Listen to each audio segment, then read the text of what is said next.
Good Wednesday afternoon, everybody. Scott Stevens here with another look at another perspective. We have been inundated across the world with news of all different kinds of flavors, all different kinds of quality, and all different kinds of context. And as I think I wanted to discover or talk about over the next little while, I want to talk about context and information and how important proper context is for information. Because if we take any fact, any bit of data outside of context, then we have colored how people will see it, how they'll view it, how they'll interpret it, and most importantly, act upon it. And it is our actions which propaganda, that censorship wants us to change. If we change our action, then the propaganda, the censorship, and so forth will have had an impact. That's really kind of an important thing for me right now to talk about. So what I want to talk about is the show A Proper Perspective. This will be our title for the day, and that's censorship. And I've been subject to censorship, and I think in one way or another, we all have been. We've even censored ourselves, and that ultimately is the goal of censorship out in the world, is so that we change our thinking, we change how we feel about an issue so that our inner dialogue with ourselves changes, so that a problem presented out there we accept as a problem, and it changes how we interact with that issue, whether it's climate, whether it's the preponderance of this new frequencies or generation that we shall not speak of, because that begets a censorship of the big tech giants. So we don't even mention the name of that generation of cell phone technology, because boom, you can be demonetized, you can be deplatformed just like that, right, Vicky? And so the other thing we do is basically it's self-censorship, and that's ultimately the goal, is so that we become one with their mode of thinking. So I'd really love to find a way to get Keynote to go full screen on one side and I can be on the other, but I still haven't found that workaround just as of yet. So ultimately, it used to be the town crier that was censored. If you set up the town crier, he was let's just, shall we say, sympathetic to the mayor, to the governor, to the occupying army, then that town crier would sing their song. He would be their canary. But what we have is an internet. And now that we're 25 plus years into this, what was seen to be a unifying tool, one to bring all of humanity together. But as soon as we saw these communities begin to develop, there became a very powerful way of sharing ideas.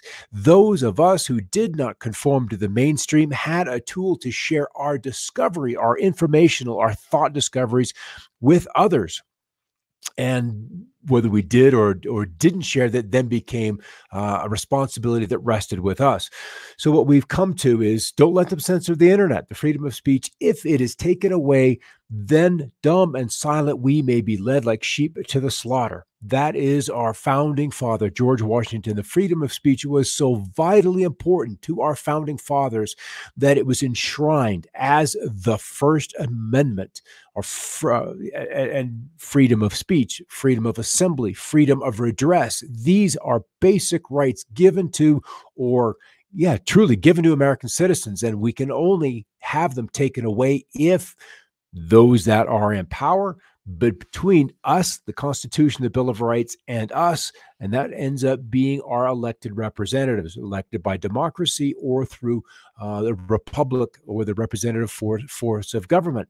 Another kind of censorship is scientific censorship, and this is the big one that is ongoing right now. I came to it first through meteorology, through climate, that there was a way to manipulate data, and we'll get to that shortly, to then sculpt the narrative, sculpt the problem. And the scientific censorship has now been spread into our coronavirus issues. Are we getting the true unadulterated narrative about this virus? Or is what we're seeing out there the truth? Are we seeing a 4, 5, 6% death rate, or is that fatality rate, the case fatality rate, the CFR, much, much lower? I guess it depends on if you die from the virus or with the virus. It is like a constitution of the United States or a constitution for the United States. You have one or the other, and the other is just associated with you. You're not necessarily under it. So scientific censorship has become the primary censorship. Another one we've dealt with recently is political correctness, the inability to state certain truths because they may offend certain people. So who determines the narrative upon which offensiveness is gauged? And that is a very, very big issue that we need to have an open and honest and non-triggered, or maybe we need to be triggered kind of discussion around the planet, because political correctness has kind of gotten to the point to where it becomes like whether I should wear a face mask or not. That has become an issue simply of political correctness. And then it takes on so many forms because it also goes down into moralism. And what was moral 100 years ago is offensive today, or just plain old ridiculous. So that is a moving target, and every kind of event that impacts the world, whether it's a 9/11, whether it's Pearl Harbor, whether it's slavery, which still exists, there is a certain aspect of moralism, and there's two sides of that issue.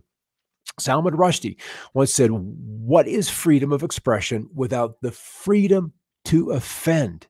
Without the freedom to offend, the freedom of expression ceases to exist." And he was known for speaking out against the Iranians, the Ayatollahs. And if you are afraid to speak, then we come back to self-censorship. And there comes a point where you simply cannot censor yourself to the point where I'm not happy. I can't do this any longer. And I did that with meteorology and with climate change and with geoengineering. I couldn't morally do my job any longer because of the fact that I was simply censoring myself. So what then ultimately is the goal of censorship and disinformation? Because if you've chosen to block out one part of a discourse, one part of a discussion, you're letting another one flourish. They are letting another one flourish. And if they can allow that other side to flourish, then you have humanity choosing to uphold one side versus another side. And then the self, you've got the lobster trying to crawl out of that pot, and either he can or he can't. Likely, if left alone, left unfettered, he would climb to the top of the pot and get out of the pot of water, which is quickly approaching boiling, while those others either want to climb on his back out or simply, in an effort to be one of the herd, pulls him right back in. So, and we'll go from Salman Rushdie to Zbigniew Brzezinski, whose daughter is on MSNBC right now and called for the outright banning of our current president's tweets. Just this past week, retweet, agree if you don't agree with me. Now, I can't see a lot of comments over here in the comment column. Yes, Vicky, I see you, but absolutely no one else. Well, there's Karen. She's popped in. So it's like I cannot see the groups posting. Nonetheless, shortly the public will be unable to to reason or think for themselves. They'll only be able to parrot the information they have been given on the previous night's news. This man, I believe, was he was in the Carter administration. And Secretary of State, or that was either Muskie, no, that was in Reagan, but nonetheless, he was in the president's cabinet from the mid to late 70s. And this is the agenda, so that where the information is so tightly compartmentalized that we've got a set of information that is given out on the evening news. The 4 a.m. talking points are handed out to CNN, to ABC, to NBC, to MSNBC, to Fox, to the whole kit and caboodle of them. And within that 4 a.m. cable, the news is disseminated over the course of the day. If you're outside of that box, you might run the risk of not getting the good assignments, not able to get a promotion, or just being, as is often the case, just ostracized within the press pool. And if you're not given opportunities to ask a question for your bosses back at the station or back at the channel, then what good are you to them? So the next thing is AP. I found this kind of interesting that they posted this as their banner photo on their Twitter feed. And it is a photographer framing the news amongst a herd of sheep. News from the AP, a taste of the great journalism produced by AP members and customers, managed 24/7 by these editors. And that's the point, is that they are out there in a herd of sheep and they can frame the story any way they choose. And with news budgets, news gathering budgets in particular, so tiny that larger, what used to be Reuters, we used to be UPI, we used to have all these other news services. And because of the shrinking ad dollar, they've cut back on bureaus in Beirut, bureaus in Moscow, bureaus in Singapore. There are only so many news organizations that have this kind of global reach, and so they're the ones that the Sinclairs, the Comcast will then subscribe to their Newswire service. And the Newswire was the go-to source when I first started back in the early 80s. The Newswires were it. All right, Malcolm X warned us more than 50 years ago.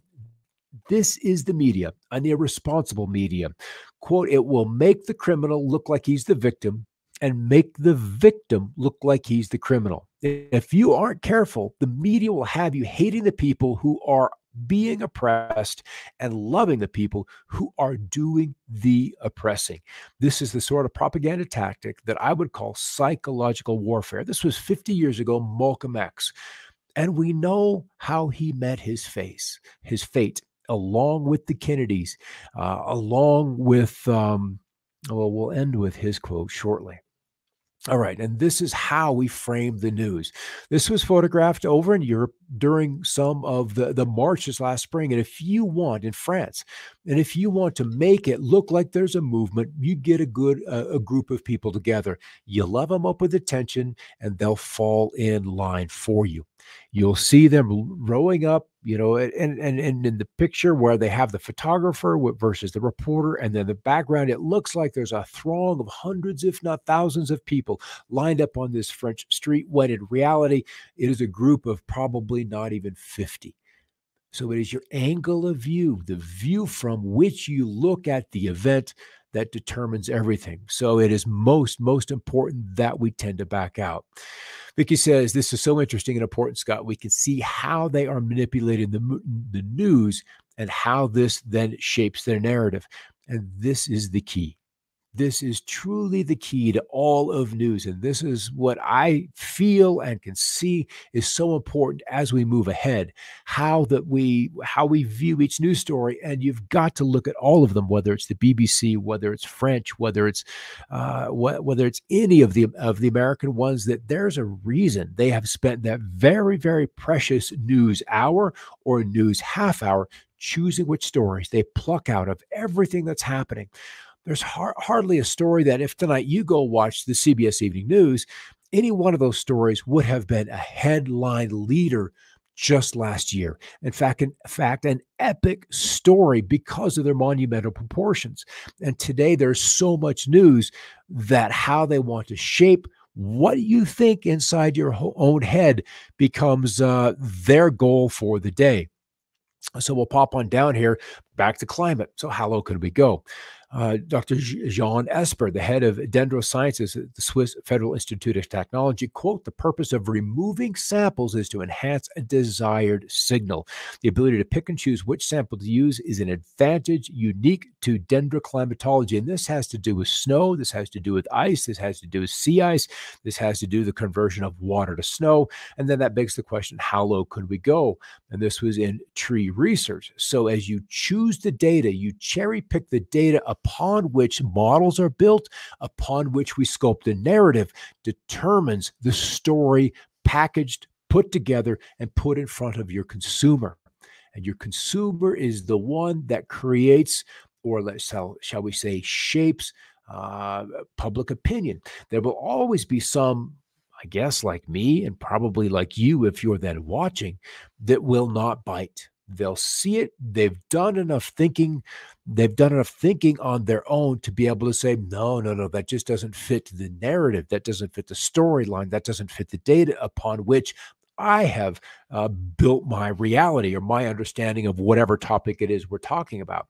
So here we come to George Orwell and doublethink. Doublethink means the power of holding two contradictory beliefs in one's mind simultaneously, and then somehow, through some kind of cognitive dissonance, accepting both of them.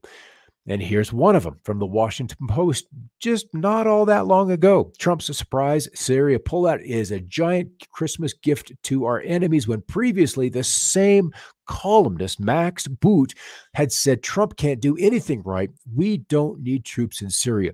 So then what's the narrative?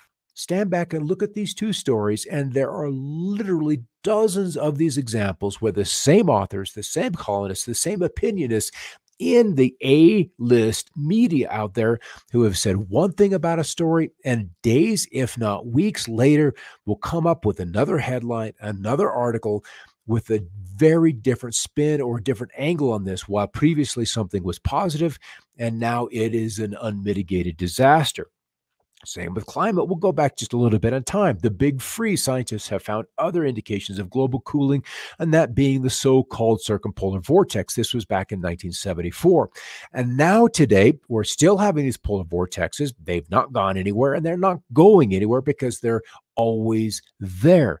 But they need to spin it to hold up to support a narrative that they've developed, how frigid polar vortex blasts are connected to global warming. I'm sorry, if a system is warmer, then the polar vortex blasts simply would be weaker. They wouldn't be penetrating farther south and wouldn't be, as a result of their lessening importance, be an issue that would even warrant a headline. All right, I'm going to go a little bit closer to the COVID issue now that we're dealing with. Across the mainland, this is an amazing gal. Jennifer saying if you're not following her, you're not kind of getting the inside story. You're not getting Chinese citizens' view of what's happening in mainland China during this epidemic, and probably now during Hong Kong and Taiwan is likely going to be next underneath the CCP's boot here if we're not really, really careful. This baby is going to be a big, big news item and will likely in the very short term eclipse COVID as the news of the day. Across the mainland, the Chinese people who have been frustrated by the government's disassembling have come up with jokes like this. How many monkeys died? Well, 26 caves collapsed. How many monkeys died? Well, only 5,000 trees ruined. How many monkeys died? Well, all alive monkeys transferred to safe places. How many monkeys died? Relatives of the dead monkeys are emotionally stable. Well, how many monkeys died? Well, we saved one today. Deflection at every corner. When you're asked a question about an issue that needs to be addressed because you're the one in authority, then we need this is what that type of consciousness does, is they deflect or they project, meaning that which they have been accused of project onto the other party that they're trying to deflect from the crimes, the sins, the errors of their ways upon the other. Psychologists know all about this, and it is in many ways an art of warfare. So this has been kind of a meme that we have seen and will see over and over again, where you have the CCP propaganda covering the World Trade Center's eyes.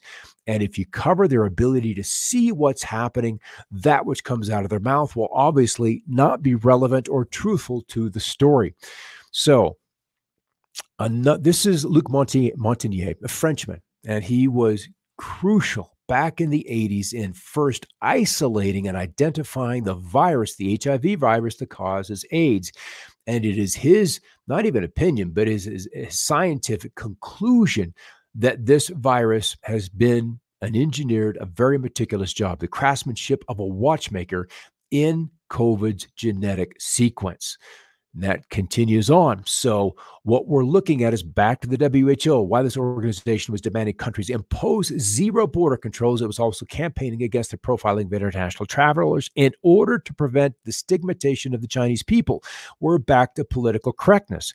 We first reported on the WHO telling countries not to impose travel bans back at the end of January, when us, on the team I'm a part of now, were already stockpiling food. You could see if the China had to lock down Wuhan on January 23rd, that the beast was out. Straight up, it was out. And because the WHO was doing doublespeak, do not close the borders, there is not a problem. When with our own eyes, with the own Chinese journalists that were out there telling us we have a problem, we're not getting addressed, the government is not admitting it, they're not even telling us the truth, then we knew that there were massive holes all over that Chinese border, and the virus was coming out.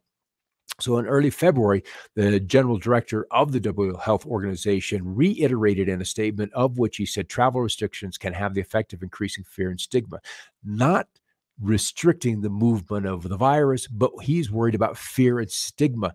Right up to the end of February, a month, 5+ weeks after Wuhan was locked down, and we saw the Chinese police welding doors to apartments shut. When you see somebody going door to door to door to door, taking temperature checks, hauling up people that are sick, or simply because their hospitals are too full, welding doors shut and locking them out, it would tend to induce a little bit of panic. And even at that time, the WHO went full on doublespeak, just telling them the rapid spread of the disease is not a problem. So what's really happening? What's the goal of all this propaganda, of this doublespeak, of this plain bold-faced lying? They lied about the Maine to start a war with Spain. That was 1898. What was the result of that? The United States took possession from Spain of Cuba, Puerto Rico, portion of the Virgin Islands, and the Philippines. There are probably other islands that I'm not mentioning, but nevertheless, that was the goal. There was a large agenda about how to make the United States a world power.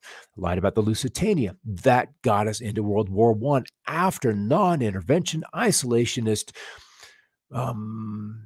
almost nationalistic, but not necessarily in a bad way. The mood, the public opinion was Europe's problem, not our issue. But they took down that ship, and that changed the tide of the opinion just enough that our boys went overseas.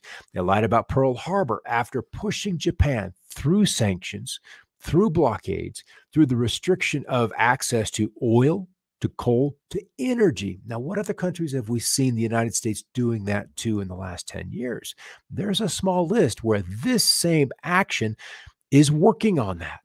They lied about the Gulf of Tonkin, and all of a sudden we're in Vietnam. All of a sudden we're there. They lied about incubator babies to start Desert Storm. They lied about weapons of mass destruction to start the Iraqi war. So what was the agenda, and where have we honestly failed to let go of? Even in Syria, this last one, they lied about the attacks in Syria to get us into a war with Syria. We're over there with no ISIS left, and we've got our flag staked in land surrounding oil wells. So that was the agenda. We're back to natural resources, which tends to be the largest, the biggest issue upon which we fight.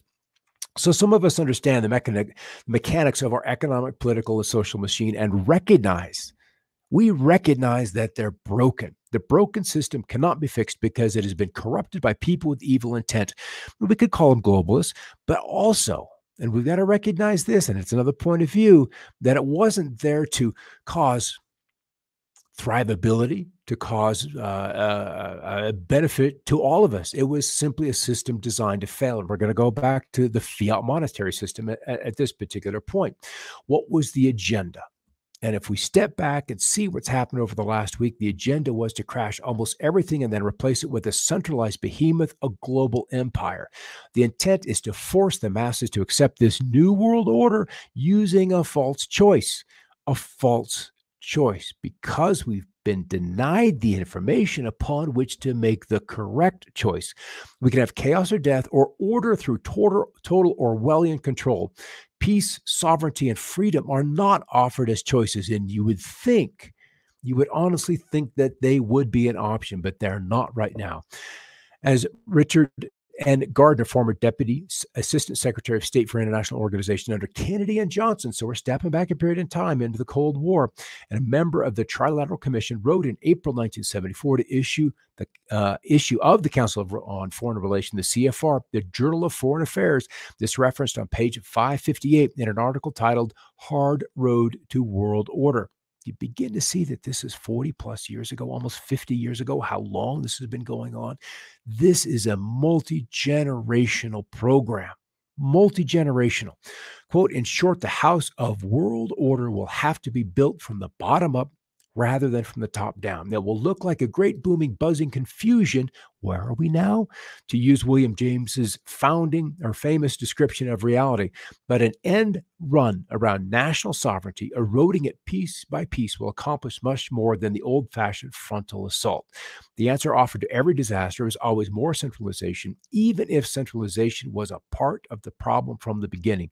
The coronavirus pandemic will simply be no difference. So they've made us afraid of a virus, something that either is going to destroy us, and so we walk around in masks and fear. We don't go out. We got all the toilet paper we're going to need for months, but we're still kind of it's impacted how we think about something as basic as the air.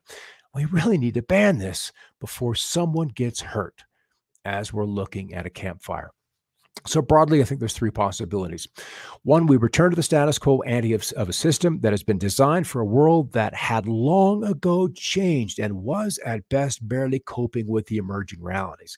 This one was probably a new world order that was designed to come into fruition at some point during the previous administration, and likely at the end of the last financial crisis, if not during Ebola in 14, and that bug just didn't get as far as this one did.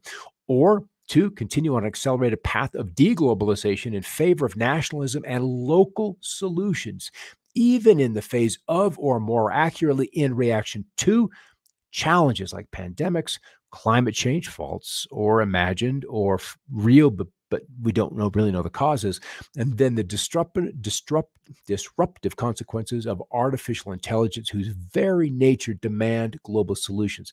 This is something that we are not appreciating. Artificial intelligence, artificial technology, and its ability to think for us. And I know we do not have clarity on how far this has already been advanced. We have Google, which has AI which writes itself to more quickly, more completely solve the AI stated goals. So it will stop at nothing to accomplish that which it was programmed to do. And number three, use the experience of having stared into the COVID-19 abyss to re-engineer systems, institutions, protocols in ways that might be relevant to the 21st century. I think we'll probably doubt the first, fear the second, and hope for the third. All right, the duty of a true patriot is to protect his country from its government. It's sad that we have to go back nearly 250 years to find statesmen who think this way. There are a few out there, but they are far, far outnumbered by those that are members of these global New World Order institutions. So when the debate is lost, slander becomes the tool of the losers. How often do we see news, let's just say troublemakers on social media, where this is the only tool they have? They have foregone their logic, foregone their reasoning, foregone their kindness and humanity to be able to sculpt a properly reasoned reaction. Slander is too easy to just call someone else a name, and then it's done in their eyes. But what it really does is reveal the depth to which they have looked at an issue, explored the reasons behind it, and come to a proper conclusion, one that they didn't just pick up, as Mr. Brzezinski said on the evening news. Because if all we can do is repeat that which we see on the evening news, then their job is nearly done. JFK, in one of his great speeches just prior to that fateful November afternoon in Dallas, Texas, back in 1963, "For we are opposed around the world by a monolithic and ruthless conspiracy that relies on covert means for expanding its severe sphere of influence, on infiltration instead of invasion, on subversion instead of elections, on intimidation instead of free choice, on guerrillas by night instead of armies by day. It is a system which has conscripted vast human and material resources into the building of a tightly knit, highly efficient machine that combines military, diplomatic, intelligence, economic, scientific, and political operations. It's like he mentioned every single three-letter organization, school of thought, university, because we're aware of Operation Mockingbird that has, and this was a CIA's intended goal to sculpt, frame, and control the discourse and the flow of information, not just in this country, but ultimately because Lady Liberty was here and the United States of America was held in such high regard that what we consumed as news became the gold standard. But this is where I am. Because we've identified the problem, because we've recognized the problem, there are solutions. And day by day, there are folks. I just was on a site, kim.com, a New Zealander who is developing platforms so we can share data. We can have layers of encryption upon which they cannot delete. There's one story that came up today, how there was a documentary, a COVID documentary called The Plandemic that I shared on my Facebook page a couple of weeks ago. And Google was requested, of all things, the Washington Post, to go into someone's personal Google Drive and delete their copy of this documentary about COVID. And it was just sharing someone's experience with the virus, the doctor's experience with virologists, with Dr. Anthony Fauci, with those that are in power, that were questioning their motives and their actions, not giving direct information on what people should do, but just giving them an informed opportunity to make that choice on their own. And I think the point is that we will get to the point where we will create our own solutions. And once we begin to work to that, we will overcome this growing epidemic of censorship. It's crazy that it's had to bring an epidemic to show us how intense this censorship is. All right, everybody, I see your comments in there. Just a limited few are getting through, but I'm glad you stopped by today, participate in this discussion. Karen, Vicky, Reese, it's always good to see you pop on in here. Marlene as well. There's probably a lot in here, and I'll come on through those and respond to them shortly. All right, well, there is a lot of work ahead of us. There really, really is. And it will take a movement of monumental proportions so that we can reframe the discussion that we're having in this country. Because whether it's a Democrat, Republican, conservative, or liberal, those aren't the solutions. It's going to have to come from someone else who hasn't been initiated into that group, that cabal that Kennedy spoke of just moments ago. All right, everybody, have a great weekend. I'll see you next Wednesday. Keep looking up.